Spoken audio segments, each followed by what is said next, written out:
কাকতৰ অনুকূল পৰিৱেশ নাই এনেকুৱা সময়ত আপুনি কেনেকৈ এখন বাতৰি কাকত চলাই নিবলৈ সক্ষম হৈছে অসম আন্দোলনৰ পটভূমিয়ে বাতৰি কাকতক যথেষ্ট মানে যি সেই সময় অনুকূলৰ বাতৰি পৰিৱেশন কৰিবলৈ সক্ষম হৈছিল মই ভাবোঁ সেইখিনি সময়ত সেইসকলে যথেষ্ট খিনি ৰাইজৰ পৰা পঢ়ুৱৈৰ পৰা সহায় পাইছিল আৰু মই তাৰ পৰা বঞ্চিত হোৱা নাছিলোঁ হোমেন বৰগোহাঁই নিজৰ পৰিয়ালৰ এজন ব্যক্তি আপুনি হোমেন বৰগোহাঁই বিহীন এতিয়া ধৰক অসমৰ সংবাদ ক্ষেত্ৰ অসমৰ সাহিত্য ক্ষেত্ৰখনত আপুনি কি পৰিৱৰ্তন দেখিছে বিভিন্ন নৰক বুলি এখন কিতাপ লিখিছোঁ যিখন অসম চৰকাৰৰ বহুখিনি কথা তাত উল্লেখ কৰিছোঁ যাৰ কাৰণে এইটো কথা মই কম নকম ক'ব নোৱাৰোঁ বলি হ'ল তেওঁ ক্ষেত্ৰখনত এনেকুৱা কিবা আমোদজনক ঘটনা যিটো আপুনি আজি অসম আদিত্যৰ এই অনুষ্ঠানত আপুনি শ্বেয়াৰ কৰিব পাৰে এনেকুৱা ধৰণৰ ধৰ্ষাক মাতিলে ধৰ্ষাৰ ঘৰলৈ পুলিচ টীম গৈ তেওঁক লৈ গ'ল প'ল' ফিল্ডত থকা আৰ্মি কেম্পত লৈ গ'ল ধৰ্ষাক আৰ্মি কেম্পত লৈ গৈছে লৈ গৈ ধৰ্ষাৰ খুব সুন্দৰকৈ চাহ ইত্যাদি আতিথ্য দিছে আতিথ্য দি থানালৈ লৈ আহিলে সদৰ থানাত যিজনৰ নেতৃত্বত সেই অপাৰেশ্যনটো চলিছিল তেওঁক লগত লৈ তেওঁ সন্মুখত ধৰ্ষাৰ সন্মুখত কৈছে যে সেইটো হোমেন বৰগোহাঁই আপোনালোকৰ পৰিয়ালৰ নহয় জানো হয় সংবাদ ক্ষেত্ৰখনত আগবাঢ়ি যোৱাৰ ক্ষেত্ৰত তেখেতৰ পৰা আপুনি কিবা প্ৰেৰণা পাইছিল আবেলি ৰাজধানীৰ পৰা ওলাই ৰাজধানী চৌহদৰ ফুটপাথেদি আমি তিনিজন আহি আছিলোঁ ইতিমধ্যে মই সেইদিনা ককাইদেউৰ লগত কোনো ককাইদেউটো গুৱাহাটীতে থাকে হোমেন গোহাঁই কণ্টেক্ট কৰা নাছিলোঁ আপুনি হোমেন বৰগোহাঁই কেনেদৰে পাইছিল কিমান ওচৰৰ পৰা পাইছিল কেনেধৰণৰ আপোনাৰ কিবা তেখেতৰ সৈতে ভাল কিবা যিটো আপুনি শ্বেয়াৰ কৰিব পাৰে তেনেকুৱা কিবা কথা আছে নেকি হোমেন বৰগোহাঁই দেউতাক আৰু মোৰ দেউতা সৰু হোমেন বৰগোহাঁই দেউতাক ককাই বৰ দেউতা আমি যৌথ পৰিয়াল মই ইতিমধ্যে অসম আদিত্যতেই মই লিখিছিলোঁ বোধহয় যে আমি যৌথ পৰিয়াল আৰু যৌথ পৰিয়ালৰ হিচাপে আমি অভিন্ন ককাই ভাই হিচাপেই আছিলোঁ অসম আদিত্যৰ সমূহ দৰ্শকক স্বাগতম জনাই আজিৰ আমি অন্বেষণৰ অনুষ্ঠান আৰম্ভ কৰিব লৈছোঁ আজি আমি এজন বিশিষ্ট সাংবাদিকক আমাৰ এই অনুষ্ঠানলৈ আমন্ত্ৰণ কৰি আনিছোঁ তেখেত হৈছে বাতাবৰণ কাকতৰ সম্পাদক বৃহত্তৰ ডিব্ৰুগড় প্ৰেছ ক্লাবৰ প্ৰতিষ্ঠাপক সভাপতি ৰাজীৱ বৰগোহাঁই ডাঙৰীয়া আমি তেখেতক আমাৰ ষ্টুডিঅ'লৈ আমি স্বাগতম জনাইছোঁ ধন্যবাদ আমি আজি তেখেতৰ সৈতে কিছু কথা পাতিম সাংবাদিকতাৰ সন্দৰ্ভত সেইখিনি কথা পাতিবৰ কাৰণে আজি আমি তেখেতক নিমন্ত্ৰণ কৰি আনিছোঁ তেখেতে এজন বহুত অভিজ্ঞ সাংবাদিক 1986 চনৰ পৰা এখন কাকত তেওঁ সম্পাদনা কৰি আহিছে বাতাবৰণ সাপ্তাহিক বাতাবৰণ আজিও সেই কাকতখন তেখেতে উলিয়াই ৰাখিছে জীয়াই ৰাখিছে এনে সাংবাদিকতাৰ ক্ষেত্ৰখনত যে কিমান প্ৰত্যাহ্বান আছে এখন কাকত এজন সম্পাদক এজন প্ৰকাশক এজন স্বত্বাধিকাৰ হিচাপে বাতৰি কাকত এখন চলাই নিয়াৰ ক্ষেত্ৰত কিমান প্ৰত্যাহ্বান আছে সেই কথাবোৰ আচলতে আমি জানিব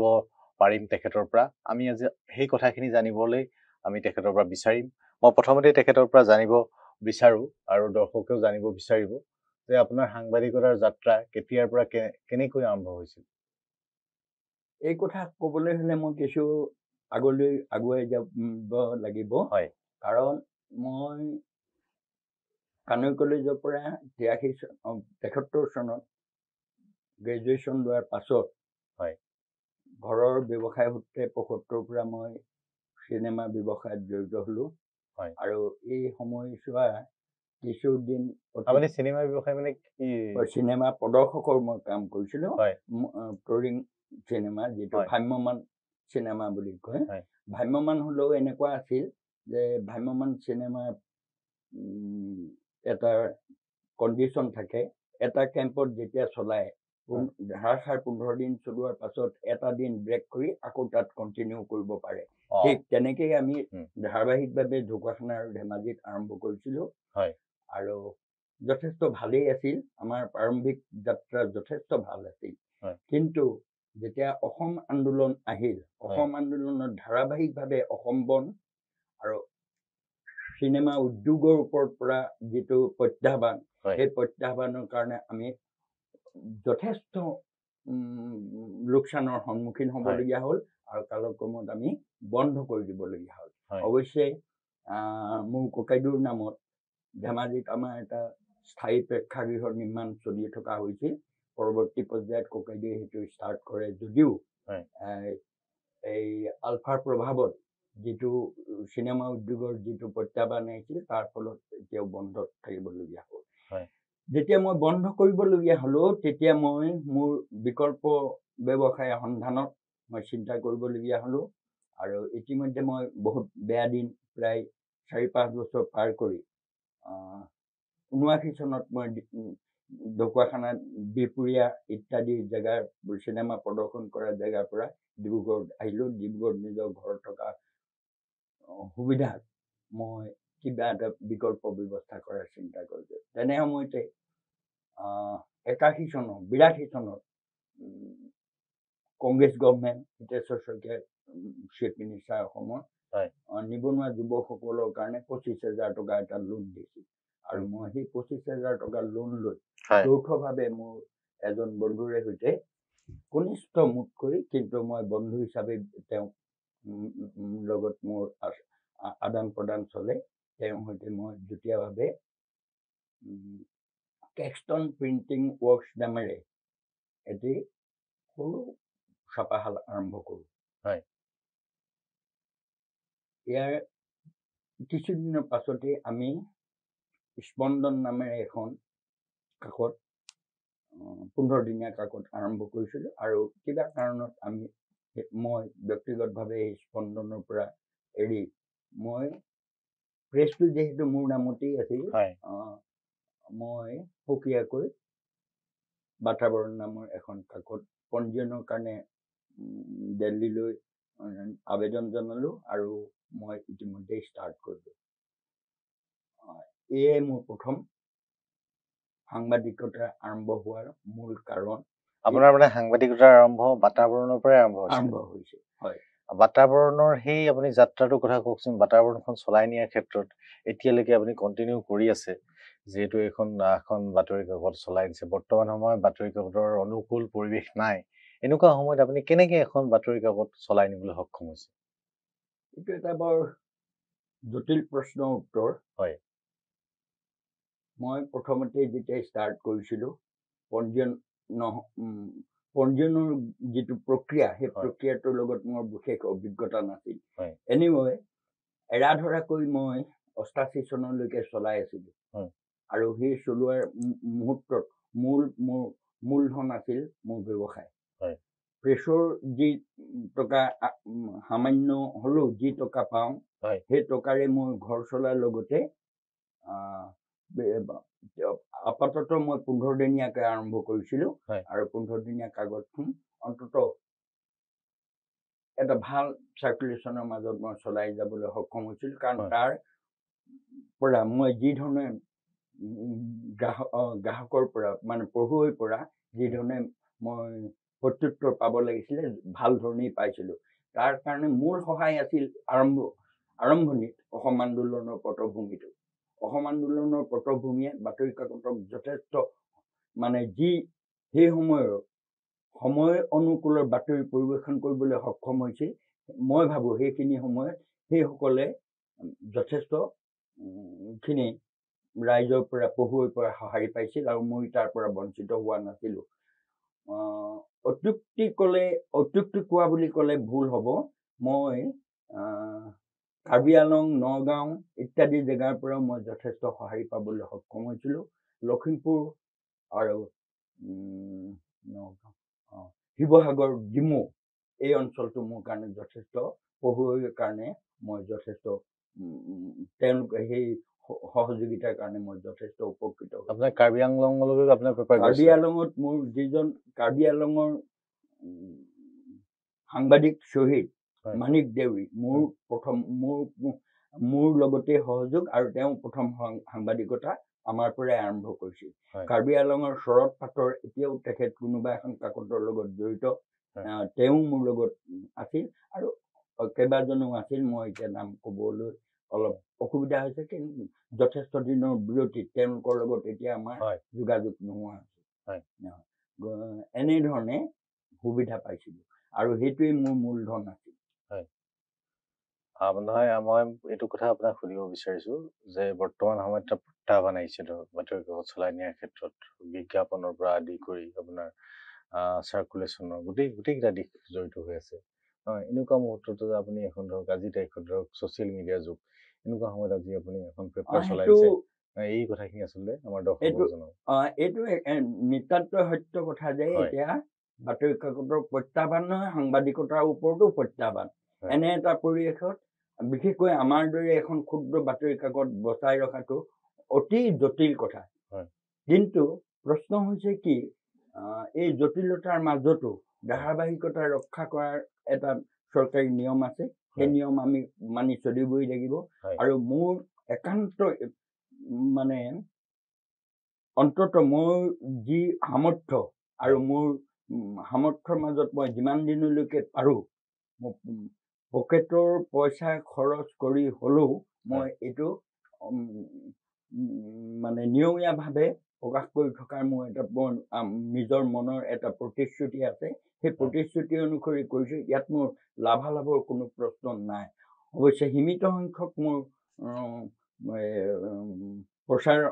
কপি, গতিকে সেইখিনিত মই মোৰ পকেটৰ পইচাই বৰ্তমান মোৰ অন্ততঃ চলিব পৰা অৱস্থা এটা মাজত মই সেইখিনি চলাব পাৰে আৰু প্ৰতি সংখ্যাতে মোৰ আয়তকৈ মোৰ ব্যয় পৰিমাণ বেছি। সেইটোৱেই এতিয়া আপুনি একদম অতি গুৰুত্বপূৰ্ণ কথা ক'লে। বৰ্তমান ছপা মাধ্যম চলাই নিবৰ কাৰণে এটা প্ৰত্যাহ্বান আহিছে। সেই প্ৰত্যাহ্বানৰ কথা এখেতৰ মুখেদি আপোনালোকে জানিব পাৰিছে। যিটো কথা হৈছে যে আয়তকৈ ব্যয় বেছি, আচলতে আয়তকৈ ব্যয় বেছি ছপা মাধ্যম চলাই নিয়াৰ ক্ষেত্ৰত কিমান ডাঙৰ এটা প্ৰত্যাহ্বান আছে। 1986 চনৰ পৰা এখন কাকত আৰম্ভ কৰি আজিৰ পৰ্যায়ত উপনীত হৈছে। নিয়মীয়াকৈ সাপ্তাহিক বাতাবৰণ প্ৰকাশ হৈ আছে। এজন প্ৰকাশক আৰু এজন সম্পাদকৰ কথা আপোনালোকে নিশ্চয় শুনি বুজিব পাৰিছে। আমি এইখিনিতে আৰু এটা কথা সুধিব লাগিব আপোনাক, আমি জানিব বিচাৰিছোঁ, এতিয়া নিশ্চয় চাগে আপোনাৰ বাতৰি কাকতত কাম আৰম্ভ কৰি অসমৰ চাগে বিভিন্ন স্থানত সাংবাদিকতা কৰি থকা যথেষ্ট ব্যক্তি আছে। তেনে বিশেষ ব্যক্তি আপোনাৰ মনত পৰেনে? এনেকুৱা কাম আপোনাৰ দিনত কৰি তাৰ পৰৱৰ্তী সময়ত আজি অসমত প্ৰতিষ্ঠা লাভ কৰিছে এনেকুৱা সাংবাদিক আছে নেকি? নিশ্চয় মই কেইবাজনৰ নাম ক'ব পাৰিলোহেঁতেন যদিহে মোৰ স্মৃতি শক্তিয়ে সেইখিনি গণ্ডগোল নলগালেহেঁতেন। তাৰ ভিতৰতে কওঁ ললিত গগৈ, প্ৰতিদিন কাকতৰ পৰা ইতিমধ্যে তেখেতে অব্যাহতি লৈছে নেকি মই নাজানো, কাম কৰি আছে। ললিত গগৈ মোৰ একান্ত, তেখেত মোৰ কাৰণে মোক গোটেই সাংবাদিকতাৰ উদ্যোগটোত তেখেত এজন মূল মানুহ আছিল। একেদৰে দিগন্ত ডেকা, দৈনিক জনমভূমিৰ, তেখেত মৰিগাঁও, তেখেতে মোক যথেষ্ট সহায় কৰিছিল। শিৱসাগৰৰ বুলু চেতিয়া প্ৰতিষ্ঠিত এজন সাংবাদিক, বৰ্তমান নিশ্চিত যেন লাগে। তেওঁ মোক যথেষ্ট পানীবিল শিৱসাগৰ শিৱসাগৰ এসময় এই কবি কি গগৈ, প্ৰেম গগৈ কবিতা মই ধাৰাবাহিকভাৱে প্ৰকাশ কৰিছিলোঁ। মই এতিয়াও তেখেতসকলক বৰ শ্ৰদ্ধাৰে স্মৰণ কৰোঁ।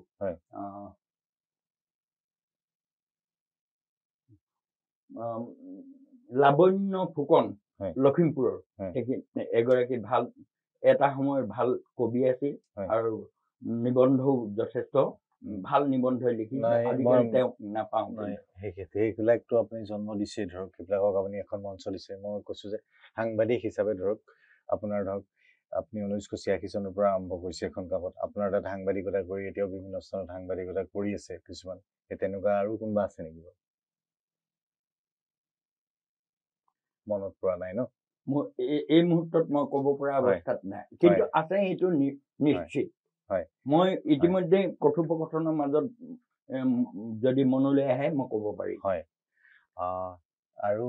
এনেকুৱা আপোনাৰ ঘটনা মনত পৰেনে আপোনাৰ সাংবাদিকতাৰ ক্ষেত্ৰখনত, এনেকুৱা কিবা আমোদজনক ঘটনা যিটো আপুনি আজি অসম আদিত্যৰ এই অনুষ্ঠানত আপুনি শ্বেয়াৰ কৰিব পাৰে এনেকুৱা ধৰণৰ? এইটো দিন আলফা বজৰংগ আৰম্ভ হোৱাৰ তৃতীয় দিনা তৃতীয় দিনা হঠাৎ আমাৰ ঘৰলৈ ডিব্ৰুগড় সদৰ থানাৰ এটা পুলিচ টিম গ'ল আৰু পুলিচ টিম গৈ কাৰ কি ইনফৰমেশ্যনৰ কি কাৰণে যাবলগীয়া হ'ল মই সেইটো নাজানো আহি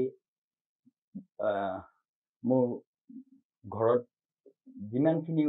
ওপৰাপৰিকৈ যিমানখিনি তালাচী কৰিব পাৰে কৰিলে মোৰ ভাই মোৰ ঘৰৰ কাষতে ঘৰ তেওঁৰ ঘৰটো তালাচী কৰিলে মোৰ ষ্টাফৰ দুজনী ছোৱালী আমাৰ ঘৰৰ কাষতে এটা ৰুমত থাকে তাহাঁতৰ বিচনা পত্ৰ চব তুলি লেপ গাৰু চব মাটিত নমাই দিলে ইতিমধ্যে মই এতিয়া অপ্ৰিয় হ'লেও সত্য এইটো ক'ব লাগিব সেই দলতে যোৱা এজন চাব ইন্সপেক্টৰ মোৰ বন্ধু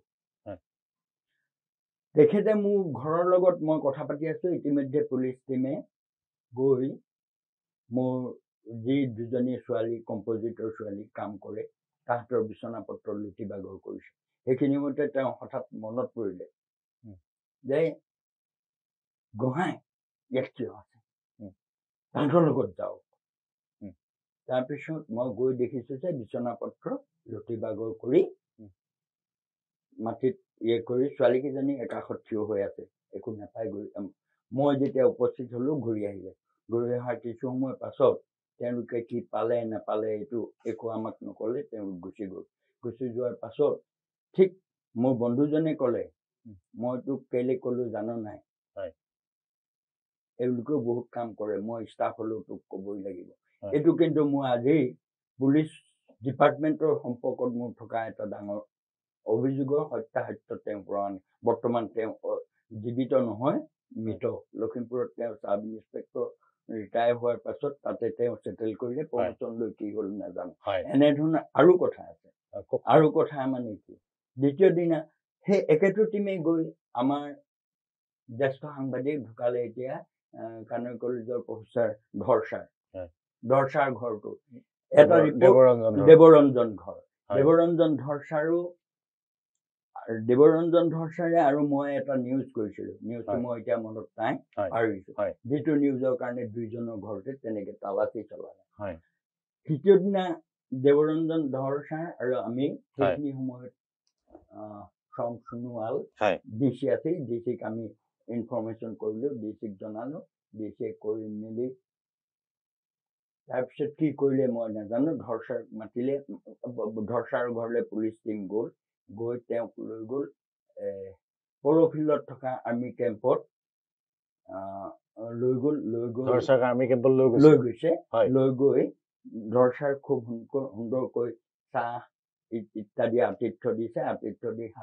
থানালৈ লৈ আহিলে সদৰ থানাত যিজনৰ নেতৃত্বত সেই অপাৰেশ্যনটো চলিছিল তেওঁক লগত লৈ তেওঁ সন্মুখত ধৰছাৰৰ সন্মুখত কৈছে যে তেওঁ ইতিমধ্যে অৰ্ডাৰ হৈ গ'ল তেওঁ ৰিজাৰ্ভ ক্ল'জ কৰা নে কি কৰিলে সেইটো কৰিছে আৰু ইতিমধ্যে ডিব্ৰুগড়ৰ পৰা ট্ৰেন্সফাৰ দি তেজপুৰ ৰিজাৰ্ভলৈ পঠাই দিলে এই ঘটনাটো আমাৰ কাৰণে সাঁথৰ হৈ থাকিল কোনে কি কৰিলে কি নকৰে আমি মাত্ৰ ধৰছাৰে মাত্ৰ ডিচি কোৰ্টত ইনফৰমেশ্যনটোহে দিছিল এনেধৰণৰ ঘটনা আৰু আমাৰ জীৱনত হৈছে কাৰণ কেইবাজনো আপোনালোকে আলফাৰ সেই অপাৰেশ্যন বজ্ৰঙৰ সময়ত আপোনালোকে নিৰ্যাতনৰ সন্মুখীন হোৱা নাই কি আপোনাৰ ধৰক আপোনাৰ ঘৰত যাওঁতে পুলিচে আপোনাক সহায় কৰিলে আপোনাৰ বন্ধুৱে এইফালে আপোনাৰ ধৰছাৰ ঘৰত যদি অপাৰেশ্যন এইফালে ধৰছাৰ ঘৰত অপাৰেশ্যন কৰিবলৈ গ'ল কিন্তু ধৰছাৰ ঘৰত অপাৰেশ্যন কৰিবলৈ যোৱা পুলিচৰ লগালগ আপোনাৰ ৰিজাৰ্ভ ক্ল'জ হ'ল মানে সেই সময়ত আচলতে যিমান আপোনাৰ নিৰ্যাতন কিবা কিবি ঘটনা ঘটিছিল যদিও সেই সময়ত মানে আচলতে প্ৰকৃত নিৰপৰাধী সকলে আচলতে শাস্তিৰ সন্মুখীন হোৱা সেইটোৱে মই কৈছো যে পুলিচৰ মাজতো কিন্তু এনেকুৱা পুলিচ থাকে এইটোও এটা কথা তেওঁ অনুশাসন ভংগ কৰি মোৰ বন্ধুত্ব ৰক্ষা কৰিছে মোৰ কাৰণে সেইটোৱে কথা অনুশাসন ভংগ কৰি বন্ধুত্ব ৰক্ষা কৰিছে এইটো মানৱীয়তা এই মানৱীয়তাটো আচলতে থাকিব লাগিব নহয় জানো এই মানৱীয়তাটো নাথাকিলে নহব আৰু বেলেগ কিবা আছে নেকি আপুনি ক'ব পৰা আমোদজনক ঘটনা কেইবাটা মই ইতিমধ্যে কৈছো যে মোৰ অলপ এইখিনিয়ে গণ্ডগোল পাহৰিছে হয়তো মোৰ মনত পৰিব কিছু সময় মই এতিয়া আন এটা প্ৰসংগলৈ আপোনাক যাবলৈ বিচাৰিছো মানে হয় যিটো মানে আপোনাৰ সৈতে জড়িতই আপোনাৰ কথা শিল্পী হোমেন বৰগোহাঁই আপোনালোকৰ পৰিয়ালৰ নহয় জানো হয় হুম? হয় সংবাদ ক্ষেত্ৰখনত আগবাঢ়ি যোৱাৰ ক্ষেত্ৰত তেখেতৰ পৰা আপুনি কিবা প্ৰেৰণা পাইছিল এইটো মই অকৃতজ্ঞ নহওঁ হয় মই বুলু চেতিয়া ইতিমধ্যে মই নাম কৈছিলো হয় বুলু চেতিয়া মই আৰু এজন বুঢ়াগোহাঁই শিৱসাগৰৰে গুৱাহাটীলৈ গৈছিলো হয় গুৱাহাটীত মোৰ ৰাজধানীত কাম আছিলে ৰাজধানী কাম কৰি আবেলি ৰাজধানীৰ পৰা ওলাই ৰাজধানী চৌহদৰ ফুটপাথেদি আমি তিনিজন আহি আছিলো ইতিমধ্যে মই সেইদিনা ককাইদেউৰ লগত কোনো ককাইদেউটো গুৱাহাটীতে থাকে হোমেন গোহাঁই কণ্টেক্ট কৰা নাছিলো আৰু আমি যেতিয়া খোজকাঢ়ি ফুটপাথে আগবাঢ়ি আহিছিলো সেইখিনি সময়ত ককাইদেউ গধূলি মানে ৰাস্তাত ঘূৰে আৰু হঠাৎ লগ পালে লগ পাই তেওঁলোকৰ মোৰ বন্ধু দুজনৰ সন্মুখতে সুধিলে কি কাৰণে আহিলে কি কথা মই ক'লো এনেকে মোৰ অলপ ৰাজধানী পেপাৰ সম্পৰ্কীয় কাম আছিলে কাম হ'ল নাই সুধিলে তাৰপিছত ক'লে তই পেপাৰ সম্পৰ্কীয় কথাৰ কাৰণে মোৰ গুৰিলৈ আহিবি সেইখিনি সময়ত ককাইদেউ আলফাৰ সেই মুহূৰ্তত ককাইদেউ ছাত্ৰ আন্দোলনৰ মুহূৰ্তত সন্মুখীন হোৱাৰ বাবে অসমৰ কোনো পেপাৰৰ লগত জড়িত নাছিল আজকালৰ লগত জড়িত আছিল মোৰ এইটোৱেই কথা ককাইদেৱে মোক সহায় কৰাৰ কাৰণেই নহয় হয়তো মোক ককাইদেৱে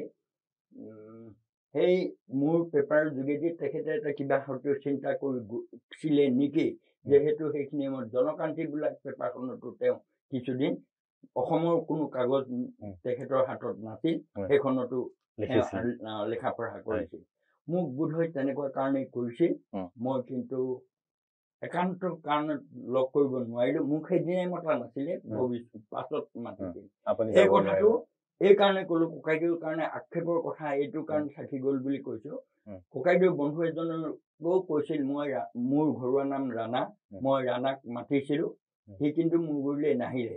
এই কথাটো মোৰ কাৰণে বৰ দুখৰ বিষয় কিন্তু মই যেতিয়াই গৈছিলো গুৱাহাটীত কিবা বিলৰ কাৰণে বা কিবা কাৰণে তেতিয়াই মোক সেইখিনি কথা সুধিছিল আমুক পাও বিজ্ঞাপন পাও DAVP বিজ্ঞাপন পাও ইত্যাদি কথাবিলাকৰ মোক মানে ককাই হিচাপে মোক যিখিনি খবৰ ল'ব লাগে আপুনি হোমেন বৰগোহাঁইক কেনেদৰে পাইছিল কিমান ওচৰৰ পৰা পাইছিল কেনেধৰণৰ আপোনাৰ কিবা তেখেতৰ সৈতে ভাল কিবা যিটো আপুনি শ্বেয়াৰ কৰিব পাৰে তেনেকুৱা কিবা কথা আছে নেকি হোমেন বৰগোহাঁইক কেনেকৈ পাইছিল বুলি ক'লেতো আৰু এটা কথা এতিয়া অধ্যায় হোৱা নিচিনা কথা হোমেন বৰগোহাঁই দেউতাক আৰু মোৰ দেউতা সৰু হোমেন বৰগোহাঁই দেউতাক ককাই বৰ দেউতা আমি যৌথ পৰিয়াল মই ইতিমধ্যে অসম আদিত্যতেই মই লিখিছিলো বোধহয় যে আমি যৌথ পৰিয়াল আৰু যৌথ পৰিয়ালৰ হিচাপে আমি অভিন্ন ককাই ভাই হিচাপেই আছিলো আৰু ইভেন মোৰ দেউতাই আছিল দুটা পৰিয়ালৰ একমাত্ৰ উপাৰ্জনশীল ব্যক্তি সেই হিচাপে আৰু আমাৰ ভিন্নতা কোনো নাছিল এতিয়া কেনেকে পাইছিল বুলি ক'লে পটভূমিটো সেইটো আমাৰ ঘৰৰ পৰিয়ালৰ পটভূমি শৈশৱৰ আপোনাৰ কিবা কথা মনত আছে নেকি শৈশৱৰ কিবা কথা যিটো আমাৰ ইয়াত শ্বেয়াৰ কৰিব পাৰে এতিয়া শৈশৱৰ ইণ্টাৰেষ্টিং মই আজিলৈকে এইটো কথা কাকো প্ৰকাশ কৰা নাই মোৰ এইটো জীৱনত এটা ডাঙৰ মানে আক্ষেপৰ প্ৰশ্ন মই ঢকুৱাখানা MV স্কুলত পঢ়িছিলো ঢকুৱাখানা MV স্কুলৰ পঞ্চম শ্ৰেণীত থাকোঁতে আমাৰ এটা অংক শিক্ষকজনে আমাক জ্যামিতি পঢ়াইছিল তেখেত মোৰ শ্ৰদ্ধাৰ অম্বেশ্বৰ চুতীয়া তেখেত বৰ্তমান মৃত তেখেতলৈ শ্ৰদ্ধা জনাই মই কথাটো ক'ব লাগিব তেখেতে জ্যামিতি পঢ়াওঁতে হয় কি এটা জ্যামিতি শিকোৱাৰ পাছত দ্বিতীয়টো ক্লাছত সেই জ্যামিতিটো প্ৰত্যেক ল'ৰাক বৰ্ডত কৰিবলৈ দিয়ে আৰু প্ৰতিজন ল'ৰাক কৰিবলৈ দিয়াটো সম্ভৱ নহয় বাছি বাছি তেখেতে যাক চিন্তা কৰে তেখেতে দিয়ে সেইধৰণে মই প্ৰথম শ্ৰেণীৰ প্ৰথম বেঞ্চত বহোঁ মোৰ কাষতে টিকেন দাস বুলি এজন আছিল তেওঁ মোৰকৈ কোনো গুণে মই অৱশ্যে বৰ ভাল নহ'লেও মধ্যমীয়া ছাত্ৰ আছিলোঁ তেওঁ মোৰ সমপৰ্যায়ৰ ছাত্ৰই আছিল তেওঁ কিন্তু সেইদিনা কৰিব নোৱাৰিলে আৰু দ্বিতীয়বাৰ মোক দিলে মই কৰিব পাৰিলোঁ কিন্তু মোৰ এটা চকু অলপ ইটোৰ চকুতকৈ মোৰ আপেক্ষিকভাৱে সৰু আৰু কেতিয়াবা কোনো মুহূৰ্তত মোৰ চোৱাৰ চাৱনিটো অলপ বেলেগ হয় মই জ্যামিতিটো কৰি আহি বেঞ্চত বহিবলৈ আহোঁতে মই এনেকুৱা এটা চাৱনিৰ কাৰণে তেখেতে মোক কিবা এটা ভুল ভাবি উদ্ধাই মুদ্ধাই গৰু পিটা দি পিটিলে শিক্ষকে মই তেখেতক সন্মান কৰোঁ অম্বেশ্বৰ চুতীয়া সসন্মান তাৰপিছতো তেখেতক মই কৰিছোঁ তাৰপিছত খুব পিটিলে ইমানেই পিটিলে মোৰ লগে লগে হাত ভৰি বেতৰ কোবত উখৰি গ'ল সেইদিনা আছিল প্ৰচণ্ড ডাৱৰীয়া ঠাণ্ডাৰ দিন আমি গাঁৱৰ ল'ৰা সাধাৰণতে চুৱেটাৰ টুৱেটাৰ সেইখিনি সময়ত পৰিৱেশ নাছিল এক কথাত উলংগ গাতেই পিটিছিল আমাৰ প্ৰধান শিক্ষক তেখেতৰ স্বৰ্গীয় হীৰধৰ গগৈ তেখেতৰ ওচৰত মই থিয় হৈ দিলোঁ আৰু তেখেতে চাব নোৱাৰিলে নোৱাৰি চুতীয়া বুলি চিঞৰিলে তেখেতক ল'ৰাটোক হস্পিটেল লৈ যাওক আৰু এই কথা সেইদিনা সেই পাৰ্টিকুলাৰ দিনটোত ককাইদেউ আছিল লখিমপুৰৰ ডেভেলপমেণ্ট অফিচাৰ ডেভেলপমেণ্ট কোৰ্টৰ ডেভেলপমেণ্টৰ ESC আছিল তাৰপিছত সেই দিনটোত ঢকুৱাখানাত তেওঁ মফচলত আহিছিল আৰু ঘৰত আছিল তাৰপিছত মই গৈ পোৱাৰ লগে লগে ঘৰত এটা পৰিৱেশ হ'ল গম পালে ককাইদেউ মানুহ পঠাই চুতীয়া ছাৰক আমাৰ ঘৰলৈ লৈ আহিছিল লৈ আহি ক'লে আপুনি এই ল'ৰাৰ সম্পূৰ্ণ কৰি আপুনি ট্ৰিটমেণ্ট কৰক নকৰিলে আপোনাৰ ওপৰত মই ব্যৱস্থা গ্ৰহণ কৰিম এইটো কথাই মোক এতিয়া পাছৰ পৰত যেতিয়া আমি এই ভুল বুজাবুজি ছাৰে মোক ক'লে তুমিতো মোক এনেকৈ কৰি চাইছিলা মই ক'লোঁ মোৰ চোৱাৰ প্ৰশ্নই নাই মই আপোনাৰ জ্যামিতি শুদ্ধকৈ আহিছোঁ বেঞ্চত বহিবলৈ আহিছোঁ মাত্ৰ মোৰ চকুটোৰ কিবা প্ৰব্লেমৰ কাৰণে আপুনি এনেকৈ তেখেতে কৰিছে কিন্তু মই তেখেতক সেইখিনি কৰিবলৈ নিদিলোঁ ককাইদেউকো মই ক'লোঁ ভুল বুজাবুজি হোৱাৰ কাৰণে যি হ'ল আৰু মোৰ তেখেত শিক্ষাগুৰু আৰু শেষলৈকে তেখেতৰ ওচৰত মই একান্ত বাধ্য ছাত্ৰৰ নিচিনাকৈ আৰু তেখেতেও মোক যিখিনি শিক্ষকতাৰ মৰম দিব লাগে চেনেহ দিব লাগে সেইখিনি দিছিল সেইটো এটা বিশেষ মোৰ কাৰণে ককাইদেউ মুহূৰ্ত আৰু ককাইদেউ পাছত আৰু তেখেতক একো নকৰিলে আৰু তেনেকুৱা কিবা আছে নেকি ইণ্টাৰেষ্টিং ওচৰৰ পৰা মানে পোৱা মানে তেখেতক মানুহে সদায় কয় মানে হোমেন বৰগোহাঁই বৰ খঙাল এনেকুৱা ধৰণৰ এটা কথা আছে এইবোৰ কথা ক'বলৈ গ'লে নিতান্ত ঘৰুৱা কথা এনেকুৱা পৰিৱেশ আছে আমাৰ ঘৰত আৰু বাহিৰত ক'বলৈ গ'লে যিটো ক'ব পাৰি আপুনি সেইটো কওক তেনেধৰণৰ কথা ঠিক খঙাল এনেকুৱা প্ৰকৃতিৰ কথা ক'বলৈ অকণমান অসুবিধা কিন্তু এইবিলাক ঘৰুৱা কথা তেনেকুৱা পৰিৱেশত আছে আৰু ককাইদেউ সাধাৰণতে সৰুৰ পৰাই বাহিৰত থকা আমাৰ মাজত এটা গেপ আছিল ককাইদেউক আমি তই বুলি নকৈছিলোঁ আপুনি বুলিয়েই কৈছিলোঁ কাৰণ আমি জন্মৰ পাছত ককাইদেউ বাহিৰতেই থাকে আপোনালোকৰ দেউতাক চাগে তেখেতে দদাইদেউ বুলি বা কোৱা নাছিলে সৰু দেউতা বুলি কয় আৰু ঠিক তেনেকুৱা ইণ্টাৰেষ্টিং কথা এটা সৰু দেউতা বুলি কোৱাৰ কাৰণে প্ৰসংগত আছে নিতুমণি প্ৰতিদিনৰ এটা আলোচনাত প্ৰতিদিনৰ আলোচনাটো ককাইদেউ কৈছিল মোৰ দেউতা আছিল ধেমাজি মৌজাদাৰ আৰু ককাইদেউহে যেতিয়া কলেজ বন্ধ হয় ধেমাজিলৈ যায় 2 দিন 3 দিন থাকে কৰে আমাৰ যিসকল মৌজাৰ মহৰী আছিল তেওঁলোকে খাজনা বুক লয় কৰে ককাইদেউ এদিন এখন খাজনা বুকত লিখি দিলে মই ভৱিষ্যতে সাহিত্যিক হ'ম সেই ৰচিদ বুকত আৰু সেইটো খং কৰিছিলে দেউতাই আৰু খং কৰাৰ কাৰণে ককাইদেউ বিচনাৰ তলত সোমাই আছে এনেকুৱা কথা আমাৰ গল্পৰ দৰে বহুত কথাই আছে যিবিলাক কথা ক'বলৈ অলপ এইটো এটা ৰাজহুৱা হোৱা কথাৰ কাৰণে মই প্ৰসংগটো কৰোঁ অৱশ্যে পলাই থকা কথাটো বিচনাৰ তলত সোমোৱা কথাটো মৃদুমণিৰ লগত আলোচনাৰ প্ৰসংগ নাছিল কোৱা নাছিলে কিন্তু ককাইদেৱে সেইটো স্বীকাৰ কৰিছিলে মই ৰচিদ বুকত মই এজন সাহিত্যিক ভৱিষ্যতে মই এজন খং উঠিলে ৰচিদখনত কিয় লিখিব তেতিয়া তেওঁ বিচনাৰ তলত সেইটো বুলি কয় আৰু এনেকুৱা কথা আমি মানে কি যোগ কৰোঁ ককাইদেউৰ লগত এনেকুৱা হয় হোমেন বৰগোহাঁই নিজৰ পৰিয়ালৰ এজন ব্যক্তি আপুনি হোমেন বৰগোহাঁই বিহীন এতিয়া ধৰক অসমৰ সংবাদ ক্ষেত্ৰ অসমৰ সাহিত্য ক্ষেত্ৰখনত আপুনি কি পৰিৱৰ্তন দেখিছে এইটো এটা বৰ ডাঙৰ প্ৰশ্ন মোৰ কাৰণে আজি হঠাৎ মনত পৰিছে কাৰণে কৈছোঁ হোমেন বৰগোহাঁই ককাইদেউৰ কথা কৈছোঁ যেতিয়া এক কথাত অসম চৰকাৰৰ তেওঁ বলি হৈ চাকৰি এৰিবলগীয়া হৈছিল তেওঁ লাষ্ট ক'ৰ পৰা চাকৰি এৰিল যোৰহাটৰ পৰা আহিছে তেওঁ ACS আছিলে আচ্ছা চাকৰি এৰিম বুলি কোৱাৰ লগে লগে আমাৰ ঘৰখনত এটা ধুমুহা নিচিনা হ'ল তেওঁ আচলতে কিয় কি বলিটো কেনেকৈ বলি হৈছিল এইটো ক'তো প্ৰকাশিত নহ'লেও অপ্ৰকাশিত ক'ব পাৰে সাধাৰণভাৱে ক'ব পাৰোঁ গোটেইখিনি ইষ্টাব্লিছ কৰি মই কথাটো ক'ব নোৱাৰোঁ বিভিন্ন নৰক বুলি এখন কিতাপ লিখিছে যিখন অসম চৰকাৰৰ বহুখিনি কথা তাত উল্লেখ কৰিছে যাৰ কাৰণে এইটো কথা মই কম নকম ক'ব নোৱাৰোঁ বলি হ'ল তেওঁ বলি হোৱাৰ কাৰণে চাকৰিৰ প্ৰতি এক কথাত তেওঁ মোহভংগ হ'ল মোহভংগ হৈ তেওঁ শেষত দত্ত বৰুৱা এণ্ড কোম্পানীৰ লগত কথা বতৰা বলি হ'ল আপুনি ক'ব নিবিচাৰে সেইখিনি মই ক'ব নিবিচাৰোঁ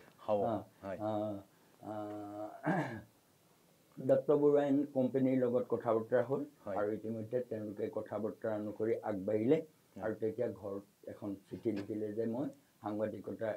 আৰম্ভ কৰিম চাকৰি এৰিম সেইখিনি সময়ত আমাৰ পৰিয়ালৰ আৰু যিসকল দদাইদেউ ইত্যাদি আছে তেওঁলোকৰ এটা মাজত হাহাকাৰ হ'ল কিয় সি চাকৰি এৰিব এনে এটা চাকৰি ইত্যাদি বাৰু যেই কি নহওক তেওঁ চিঠি লিখি ঘৰলৈ জনোৱাৰ পাছত দেউতা বৰ্তাহঁতেও লিখিলে যে ইয়াৰ আগতেও বহুতে সাংবাদিকতা কৰি ভৱিষ্যতৰ জীৱনত এটা হাহাকাৰ পৰিস্থিতিৰ মাজত হৈছে তেওঁ কিয় এনেকৈ ধৰণৰ সিদ্ধান্ত লৈছে দ্বিতীয়বাৰ চিন্তা কৰক কিন্তু তেওঁ সিদ্ধান্তত অলৰচৰ শেষত সেই প্ৰত্যাহ্বানৰ মাজতো ল'লে মই তেতিয়া যিটো কৰিম বুলি ভাবিছিলে সেইটো কৰিলে সেইটো ক্ষেত্ৰত তেওঁ বৰ একাচেকা অসম আন্দোলনৰ সময়ত তেখেতে মানে আচলতে তেখেতক এটা যিসকলে আন্দোলন কৰিছিলে সেইসকলে তেখেতক বৰ্জন কৰিছিলে দুৰ্ব্যৱহাৰ কৰিছিলে সেই সময়তো কিন্তু তেখেতে সাংবাদিকতা কৰি আছিলে কিন্তু তেখেতে অসমৰ সংবাদ মাধ্যমত নহয় তেখেতে কলকাতাৰ পৰা প্ৰকাশিত সংবাদ মাধ্যমৰ সৈতে জড়িত হৈ আছিল এতিয়া এই কথাটোৱে মই কওঁ যে কিন্তু তাৰ পৰৱৰ্তী সময়ত তেখেতে যেতিয়া অসমত সংবাদ মাধ্যমত আকৌ জড়িত হ'ল যিসকলে অসম আন্দোলনত বিৰোধিতা কৰিছিলে সেইসকলে তেখেতক আকৌ আদৰণি জনালে তেখেতসকলে তেখেতৰ পৰামৰ্শ তেখেতসকলে ল'বলৈ আৰম্ভ কৰিলে গোটেই সমাজ জীৱনৰ সৈতে হোমেন বৰগোহাঁই এক মানে বেলেগ ধৰণে গোটেই জাতীয় জীৱনত এতিয়া হোমেন বৰগোহাঁইক বাদ দি চিন্তা কৰিব নোৱাৰা এটা পৰিৱেশ সৃষ্টি হ'ল তাৰ পৰৱৰ্তী সময়ত গতিকে সেইজন ব্যক্তি আজি আমাৰ এই সমাজখনত নাই সংবাদ ক্ষেত্ৰতে বা সাহিত্য ক্ষেত্ৰখনতে গতিকে আপুনি এই সংবাদ ক্ষেত্ৰখন বা সাহিত্য ক্ষেত্ৰখনৰ হোমেন বৰগোহাঁই বিহীন সাহিত্য ক্ষেত্ৰখন সংবাদ ক্ষেত্ৰখনৰ সন্দৰ্ভত কি পৰিৱৰ্তন দেখিছে আপুনি মই সেই কথাটো আপোনাৰ পৰা জানিব বিচাৰিছোঁ সাহিত্য ক্ষেত্ৰখনত বুলি ক'বলৈ হ'লে মই ভাবোঁ যে সাহিত্যত এতিয়া সঁচাকৈ অসমৰ সাহিত্যৰ জগতত এটা কেইজনমান নমস্য বৰণ্য জ্যেষ্ঠ ব্যক্তিৰ বাদ দি নতুন প্ৰজন্মৰ যিটো জাগৰণ হ'ব লাগিছিল সেইখিনি যথেষ্ট অভাৱ যেন দেখা যায় তথাপিতো আশাবাদী যে নলমৰি গজালি উপজিবই সেইটো আপুনি এটা ইণ্টাৰেষ্টিং কথা ক'লে আমি যিমান দূৰ জানো হোমেন বৰগোহাঁই বহুত এনেকুৱা নতুন সাহিত্যিক অসমত জন্ম দিছে নতুন সাহিত্যিক সৃষ্টি কৰিছে বুলি ক'লে ভুল হ'ব তেওঁলোকক আচলতে এখন প্লেটফৰ্ম দিছিলে এই ক্ষেত্ৰত কিন্তু হোমেন বৰগোহাঁইক বহুতেই আজিও শ্ৰদ্ধাৰে স্মৰণ কৰে। এইটো নিতান্তই এতিয়া নীলাচলৰ পাততেই সেইখিনি সময়ত নতুন পুৰুষ বুলি এটা শিতান আৰম্ভ কৰিছিল। এই নতুন পুৰুষত এটা সঁচাকৈ জাগৰণ সৃষ্টি কৰিছিলে। এটা এখিনি যুৱ লিখকে এখন মঞ্চ পাইছিলে আৰু বৰ উৎসাহেৰে এই মঞ্চখনত তেওঁলোকে জঁপিয়াই পৰিছিল। সেইসকলৰ ভিতৰত বহুতৰ ভিতৰত মই এজনৰ নবীন নিশ্চন, যিজনে কটন কলেজ বুলি উপন্যাসখন নীলাচলৰ পাতত ধাৰাবাহিকভাৱে লিখিছিল। তাৰ পাছতো তেনেধৰণে মই পাহৰি গৈছোঁ, তেনেধৰণৰ বহুত কেইজন সাহিত্যিকৰ সৃষ্টিকৰ তেওঁ অৰিহণা আছে। অকল সেই কেইজনমান পাৰ্টিকুলাৰ বুলি ক'লে ভুল হ'ব, মই নামৰ সৈতে কোৱাত এতিয়া অসুবিধা হৈছে। ঠিক সাংবাদিকতাৰ ক্ষেত্ৰখনতো তাৰ এটা মই মোৰ নিজৰ ঘৰৰ বুলি ক'বলৈ গ'লে অকণমান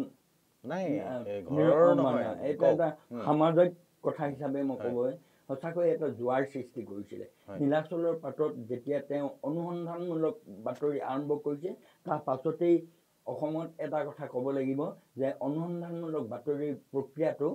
যথেষ্ট সবল তাৰ পাছৰ পৰা। আৰু এখনৰ পাছত এখন তেওঁ বাতৰি কাকত